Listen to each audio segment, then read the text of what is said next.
Good evening. Welcome to Town Council Special Meeting and Executive Session, June the 24th, 2021. Can I get a roll call? Buckles, President. Holloway present. O'Brien present. Grossman present. Fulmer present. Let it be known that Vice Mayor Bennett is away on business and cannot attend tonight. Before we start public comments, I would like to ask council to amend the special meeting order of business and strike 3A as it's not needed. So moved. Second. All in favor? Aye. Opposed? Thank you all very much. Public comments?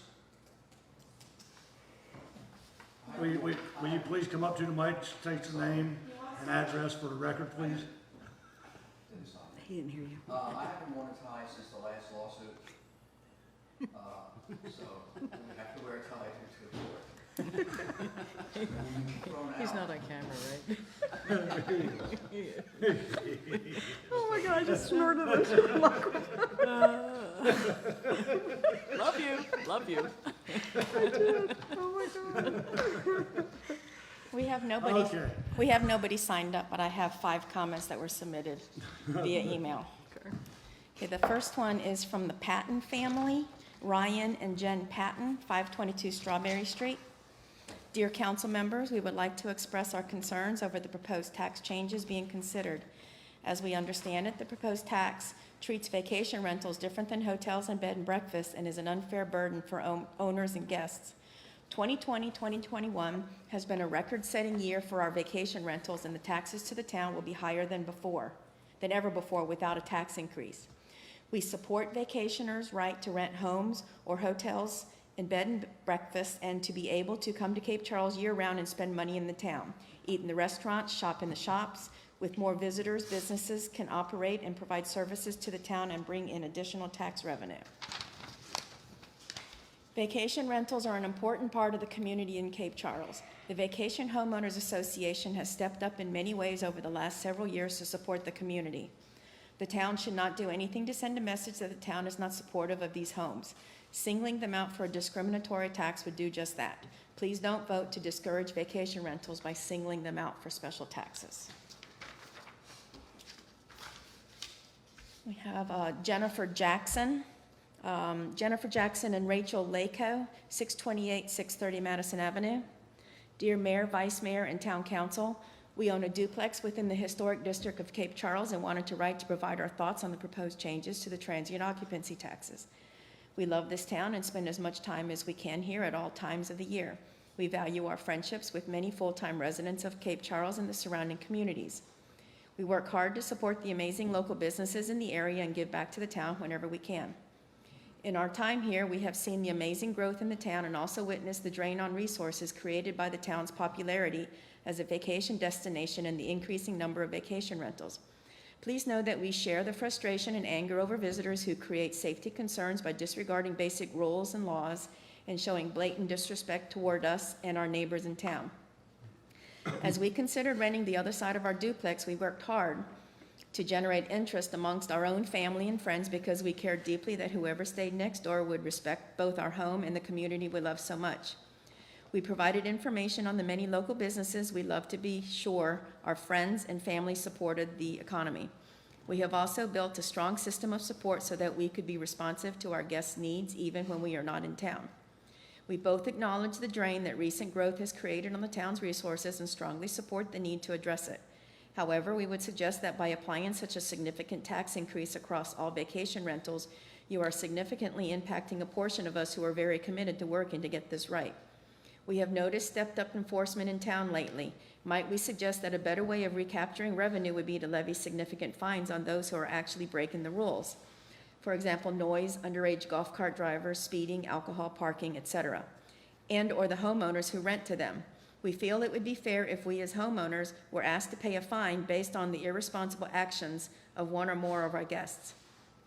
Please know that we care deeply about this town and making sure all Cape Charles residents feel safe and respected.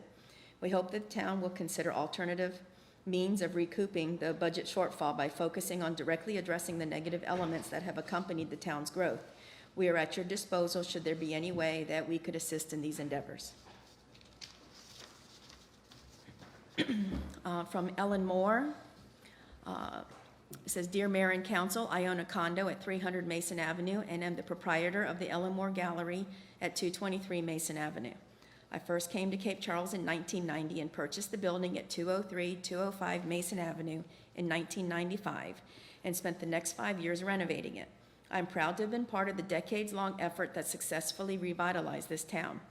As a business owner, I benefit from the tourists that stay at vacation rental homes, but I have also seen the additional needs generated by these small businesses during my decades here. I support your planned flat tax of $1 per night for B&B and hotel rooms and $4 per night for vacation rentals. It is only fair that this tax recoups some of the costs to the town of addressing the issues created by the proliferation of vacation rentals. Parking throughout town is an issue, as is the need for a system of regulations governing this booming business sector. The proposal doesn't discriminate against vacation homeowners. It collects this nominal amount from their guests, not the business owners themselves. And it is certainly more fair than increasing the property tax of everyone who lives here to resolve issues exacerbated by a few who, for the most part, do not. While I realize it is not representative of the majority of vacation homeowners, many of whom I know and who share my appreciation of this town, I would like to revisit comments read last week by one vacation homeowner that demonstrates why we need to protect our town's character and charm with a bit more oversight of vacation rentals. Having been part of the decades-long effort to revitalize Cape Charles, I was offended at the suggestion that someone who came here in 2012 discovered our potential and that they and those who came after saved the town from ruin. If after 9 years they have not bothered to learn our history and recognize that they were standing on the shoulders of many who came before them, then they clearly have no idea what makes this town so special. I would be happy to share my thoughts with them about the true pioneers of the town's renaissance who began working with those native to Cape Charles to achieve the success we enjoy today." From Stuart Smith, 27 Kings Court. Please enter the following remarks into the record for the June 24, 2021 budget review agenda item. First, thanks to council and staff for preparing the fiscal year 22 budget. Certainly a lot of work. The following remark is based on Manager Hosey's budget letter relative to the proposed fiscal year 22 property tax increase. So the fiscal year 22 budget proposal also includes an increase to real property taxes of about 4 cents per $100 of assessed value. Source, Town Manager's fiscal year 2022 budget letter. The statement above from the town manager is exactly true, but a distraction and deflection with a significant lack of transparency. What this letter didn't tell you is the actual proposed increase is 16%, from .2731 per $100 of assessed value to .3143 per $100. This is a massive increase, especially considering the higher property valuations. The public deserves to be informed of actual rate changes without attempts to disguise the facts and without having to read detailed budget documents. The reality is that we have a spending problem. By Manager Hosey's admission, council has been spending at 2% above revenue for many years. While it is true equalization has impacted property tax revenue, it increased from $1,238,835 in 2012 to $1,408,353 in 2019, hardly unchanged. Another fact that is being left out of the justification for the tax increase is the total revenue from all sources has increased 50% during the period 2012 to 2019.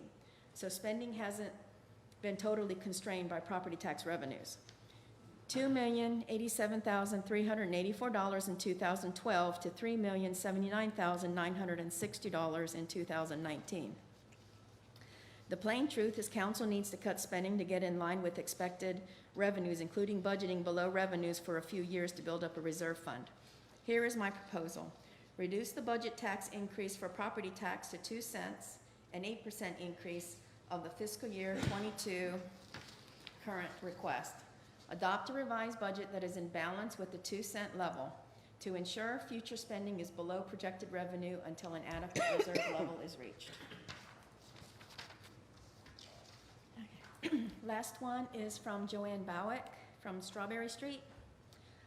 Said, I support the transient occupancy tax. Short-term vacation rentals have a huge impact on our small town. The penetration of short-term rentals changes the character and quality of life for those that have chosen to retire and or live here full-time. It seems that for 5 months out of the year, the keys of our town are turned over to the tourist. Not all the benefits of this rise in tourism are positive for our community. A few of the negative effects of short-term rentals is an increase in noise, trash, parking issues, and security safety concerns. Neighbors that live full-time mostly look out for each other. If you live next to rental properties, you don't know who will be coming or going on any given day. Quiet evenings on the front porch seem unlikely. Many rental properties could be considered mini hotels with 16-plus visitors at one time. Recently, one rental property had 5 extended cab trucks with 3 boats pulled in for their stay. This has a great impact on a neighborhood. These are just a few of the issues that affect the day-to-day operation of Cape Charles. Personnel resources seem to be maxed out. It seems that those with investment rental properties should bear some of this additional expense. I'd also like to see the town of Cape Charles look proactively at other revenue sources. Cape Charles is not the first beach town to have parking issues. Other towns have moved to parking permits and paid parking as solutions. Rehoboth Beach is an example of a town that successfully implemented parking permits. It doesn't seem to have negatively impacted their tourism rates. Parking permits could be tied to personal property tax. Let's first make sure everyone who is a resident is registered paying their personal property tax. For example, for those that have their vehicles registered and are paying personal property tax, they could receive parking permits for their cars, boats, golf carts, etc. This would apply to full-time residents. For those that are part-time residents, non-rental properties, a small fee would apply to acquire a parking permit. For rental properties, transferable parking passes would be purchased for their guests with the maximum number of parking passes allowed per property. For day visitors, another fee. The time set for parking permits would be during the busiest time, May through September.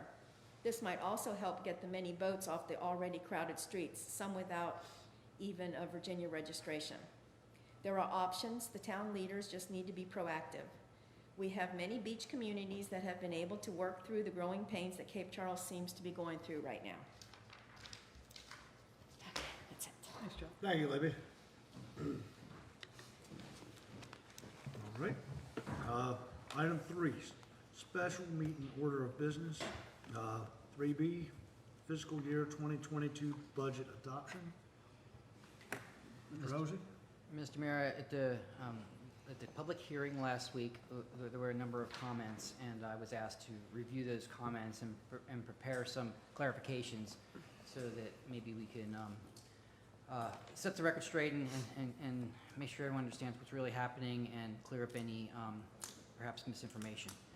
So I'm not going to address every comment, just the main themes here, but one of the comments that came through was that vacation home rentals make up the majority of the town's revenue, and they are bearing the majority of the burden of the increased tax packages that you're proposing. That is simply not true. Real property tax is by far our largest revenue source. Over 42% of our revenues comes from real property tax. Transient occupancy tax, which is what we're talking about here, makes up less than 7% of our total revenue. And with regard to the burden being placed, there was a conscious effort to try and be fair about placing the burden between our residents and property owners and our visitors.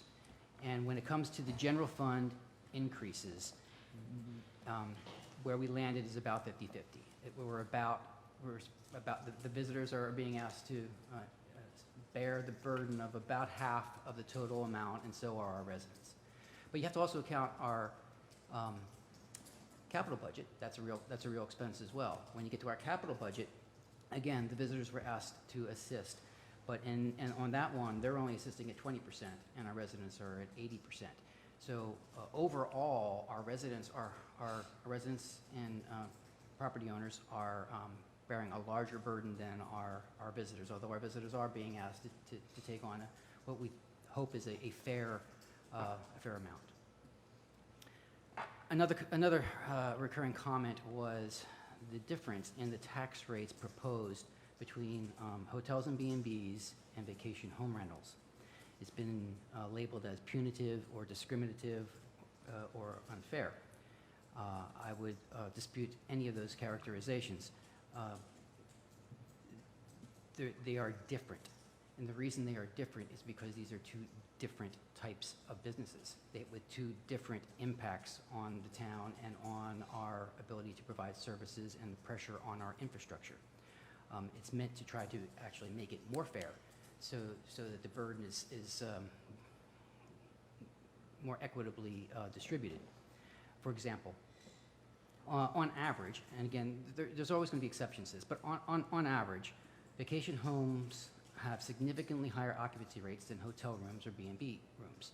That puts an enormous increase on our infrastructure. It's a lot more people on the beach. It's a lot more people generating trash. It's a lot more people using our public restrooms. On average, vacation home rentals don't have on-site management. So if there's a problem, that falls to the town. So if there's if there's a problem in a hotel or a B&B, the owner or the manager can take care of it. If it's a vacation home rental, it's the police or Public Works or the town manager or whoever gets called. So that's a burden on town staff. Vacation homes don't have to provide parking spaces for their guests. They just take up as many parking spaces as they need to. One of the comments tonight spoke to that, where hotels and B&Bs are required to have parking spaces available. That is an additional drain on town that we have to eventually deal with. And vacation homes in general have access to full kitchens, meaning on average the guest that stays in a vacation home does not eat out as much as someone that stays in a hotel or B&B, therefore they are not contributing as much to our meals tax. So these are just some of the examples as to why these are not like animals. This is not apples and apples. These are apples and oranges, and that's why there's a differential rate. It's not meant to be unfair. It's not meant to be punitive. It's meant to try to be more fair. If we were to eliminate the flat tax and just go with a straight percentage increase in tot to get to the same revenue, we would have to increase tot from 3.7 to 6.14. That's a pretty sizable increase. The mean for towns in the state of Virginia is 5.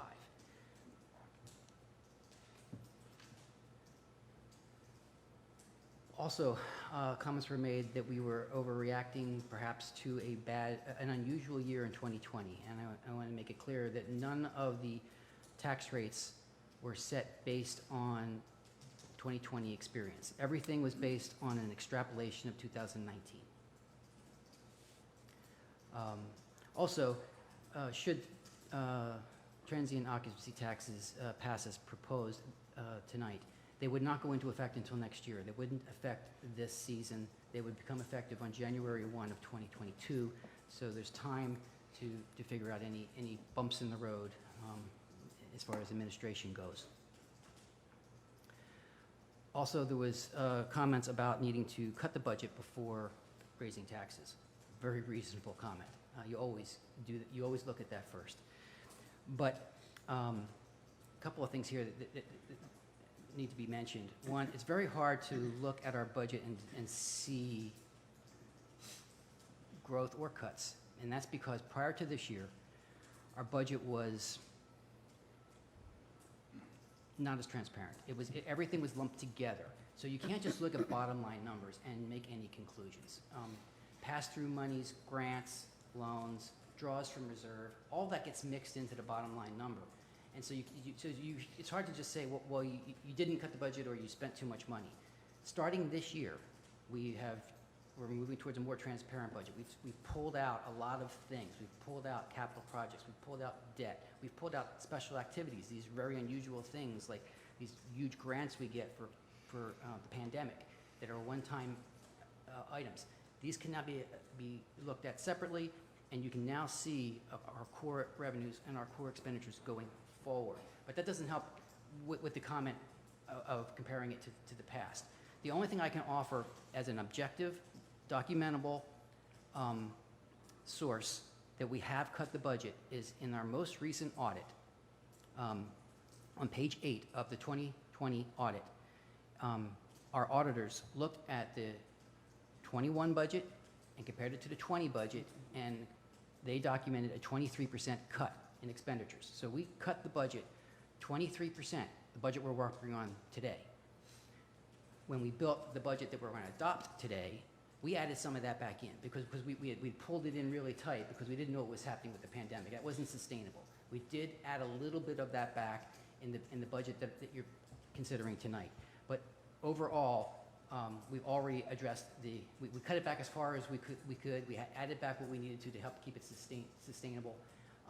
But I just wanted the public to know that we did look at cutting back as much as necessary before we had the discussion of raising taxes.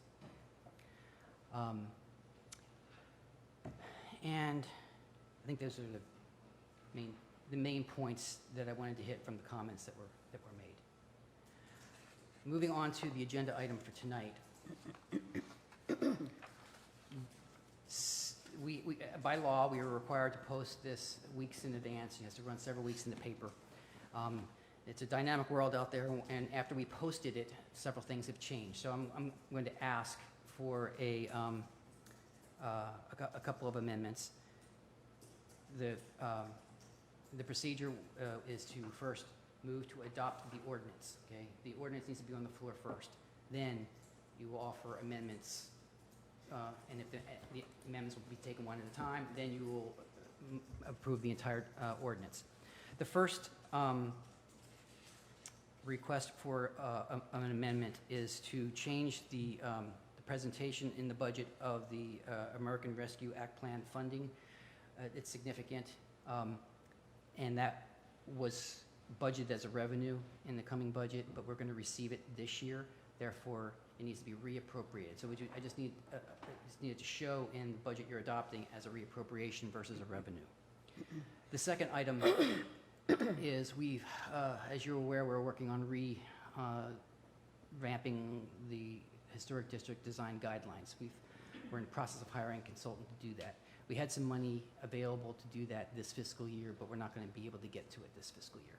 So there's $40,000 that's been earmarked for that, and staff is requesting that also be reappropriated to next year for the exact same purpose. So that'll be a separate amendment. Then I need to also apologize for one more difficulty.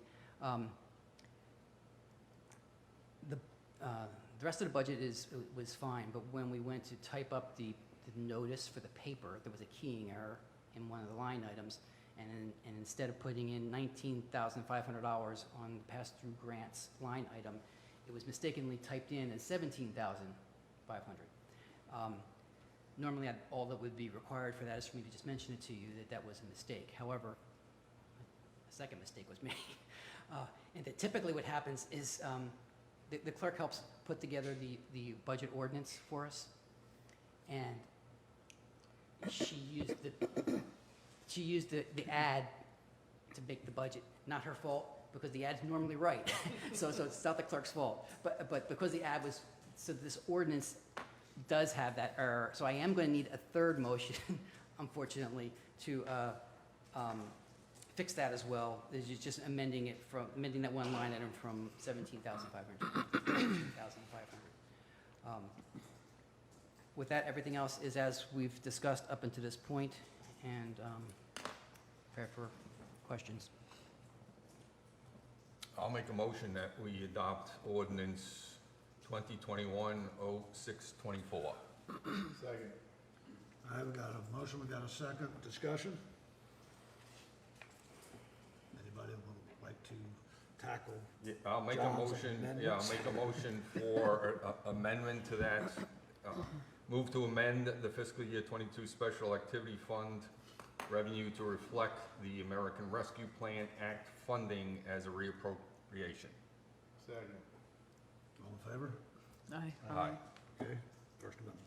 Second one was the motion to move to amend the fiscal year 22 general fund revenue reappropriation line item to increase it by $40,000, to increase the management consulting line item of the town manager's budget by $40,000, and to adjust revenue and expenditure totals for the general fund and the total budget accordingly. Second. All in favor? Aye. And then the third one is what John just referred to, make a motion that we adjust the line item for special activity fund that's currently listed as 17,500 and replace it with 19,500. Second. All in favor? Aye. Okay, any more discussion? Any comments? No, I've got one, and Vice Mayor Bennett actually asked me to read something as well.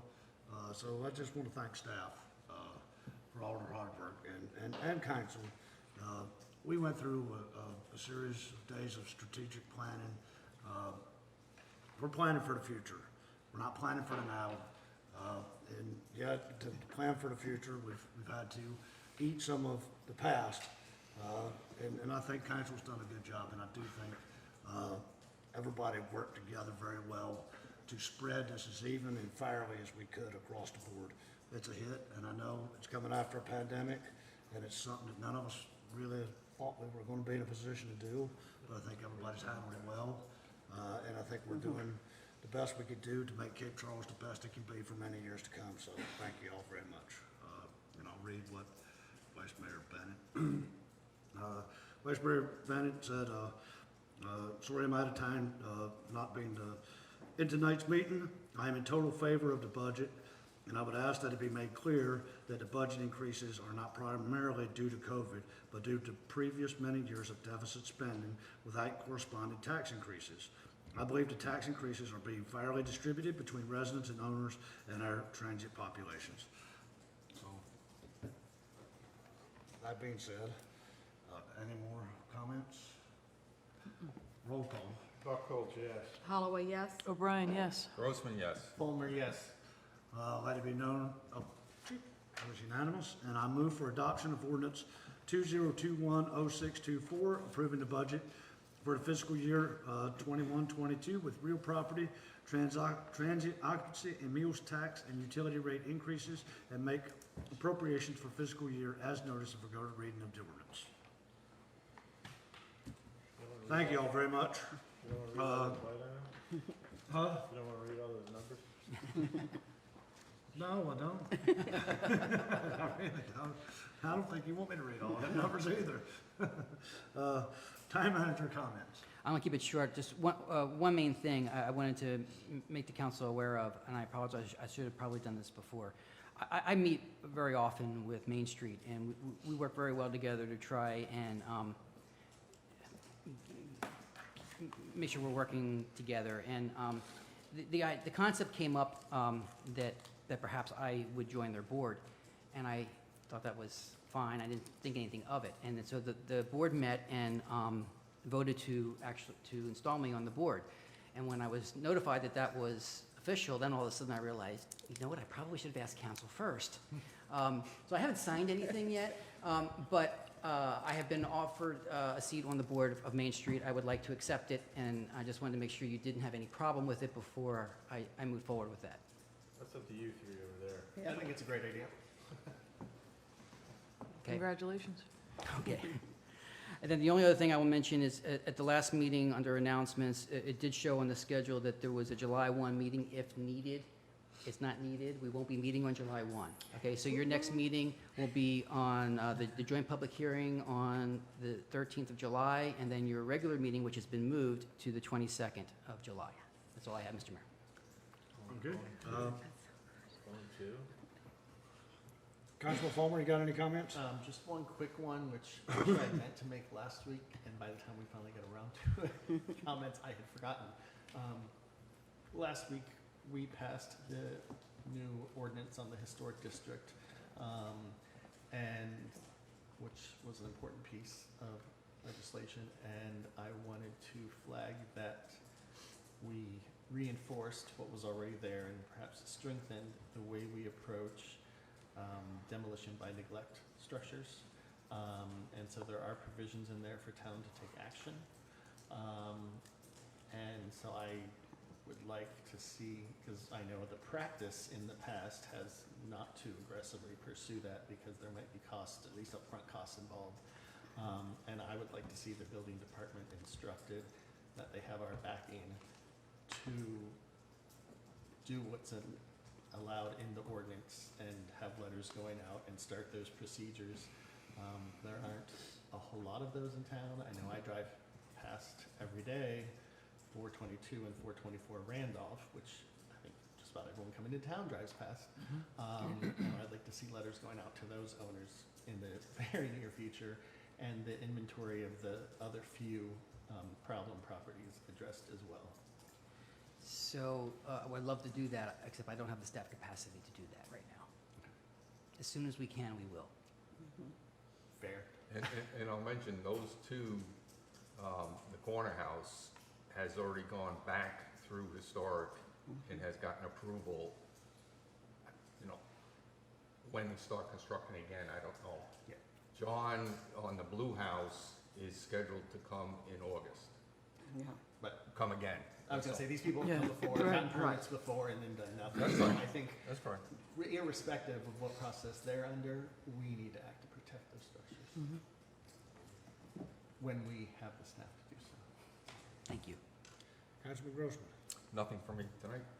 Councilman O'Brien. The owners of Bailey's Bait and Tackle have offered to extend their space, their ice cream space, for sort of an open invitation to council and the town manager for a meet and greet, so we can have some face-to-face time with members of the community that don't know council members. Post-COVID, I think it makes a good chance to do that and meet some people in town. I just wanted to pass that along. It's been asked for me to deliver the message, so, Thank you. yeah. Councilwoman Holloway. Don't have anything. Councilman Buckholz. No, nothing. The only thing I'd like to say is I did, I sent an email over to the Yacht Center a couple of days ago. I just wanted to touch base with them and say how appreciative I was of how clean the harbor looks and the job they're doing. Can't hear you. Oh, so anyway, I sent Wow. an email to the, sorry, I sent an email to the Yacht Center, to Nicole specifically. I got it from John. Just wanted to let them know that, you know, I was over there looking, everything looks nice, and how appreciative I was of how clean the harbor's been, the maintenance, the upkeep, and I was appreciative of the boats that was in the harbor. So, and she wrote back, and she was appreciative that I reached out to her, so. that I have was- one other thing. The Okay. Randolph looks great. The entry to the beach, looks great. Okay. So, The Main Street grant that Tammy was instrumental in getting to the table for small businesses, $800,000.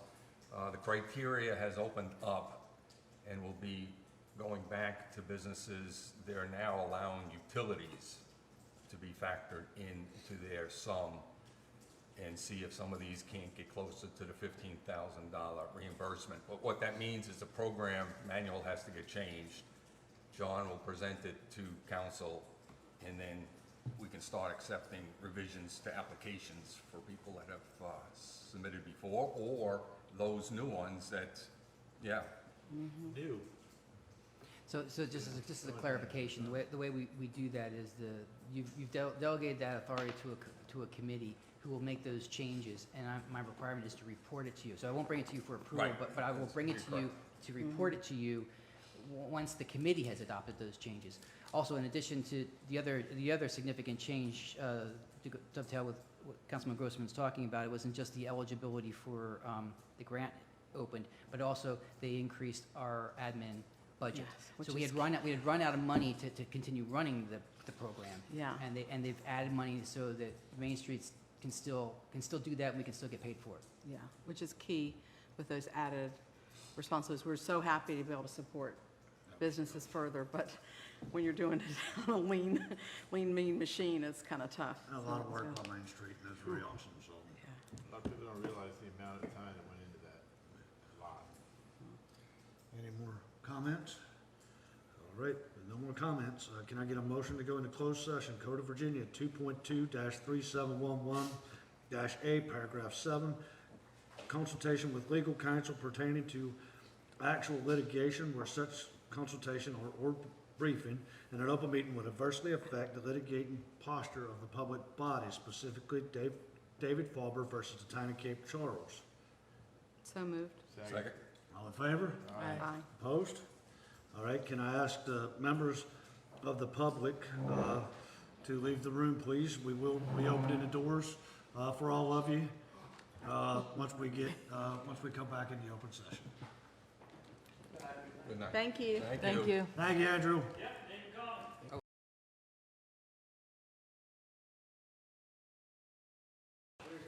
There are no members of the public out there. All right, so there's no member of the public I had to invite back in. Can I get a motion to return to open session? So moved. Second. Certification to the best of each member's knowledge. One, only public business matters lawfully exempted from the open meeting requirements under this chapter. And two, only such public business matters as were identified in the motion by the closed meeting was conveyed, were heard, discussed, or considered in the open meeting by a public body. Roll call vote.